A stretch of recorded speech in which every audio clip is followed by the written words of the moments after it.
When you're working on a photo in Photoshop, have you ever wondered where to start and what to do next? Then you're in the right place. In this short series of Adobe tutorials, we'll walk you through a no-frills, basic photo editing workflow that you can use to make your own photos look their best, even if you're new to Photoshop. It's often a good idea to start your workflow by cropping your photo to get it framed up just the way you want it before making a lot of adjustments. To crop or straighten a photo, select the Crop tool here in the Tools panel. That creates this crop boundary around the entire image. Before you adjust the crop boundary, I suggest you go up to the Options bar and uncheck Delete Cropped Pixels. That way, anything that gets cropped away won't be deleted permanently, so you can change your mind about it after the crop. Now press the Shift key on your keyboard and drag from any of the corners inward. When you hold the Shift key like that, the crop boundary changes, but it maintains the same aspect ratio of width to height as the original photo, which is a good idea if you want the crop to be the same shape as a typical photograph. If you prefer, you can drag any of the edges independently. So that sets the crop boundary. Next, you'll position the photo inside that boundary by clicking inside the boundary and dragging. Now, unless you shoot with a tripod, your photo may need some straightening. One way to fix that is to look for something you think should be straight, like the horizon in this photo. And then move your cursor just outside any of the corners of the crop boundary until it changes to a curved double-pointed arrow.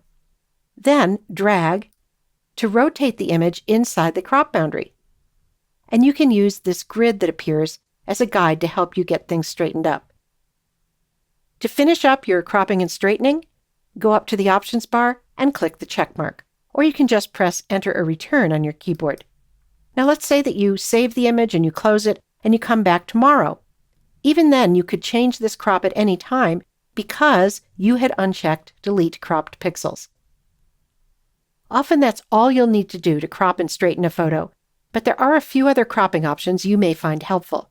Let's switch to another photo to explore those. Another way to straighten a photo is to use the Automatic Straighten option here in the Options bar for the Crop tool. I'm going to select that icon and then come into the image, and I'll click and drag along part of this horizon line to straighten the horizon.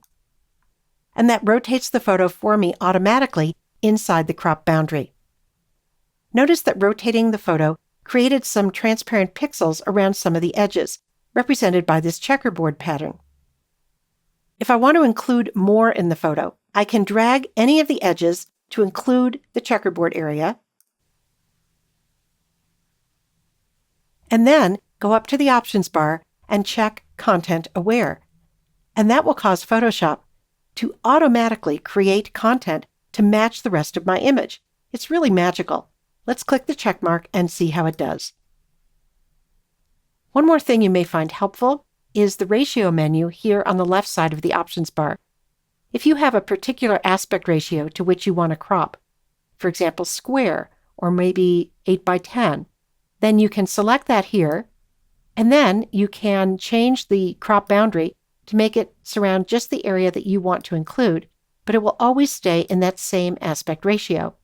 If you want to switch from a portrait orientation like this to a landscape orientation, go up to the Options bar and click the double-pointed arrows here, or just press X on your keyboard.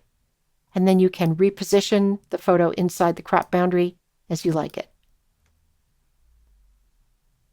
So that will often be the first step in your photo editing workflow, cropping and straightening your photo to frame it just the way you want it before you go on to make more adjustments.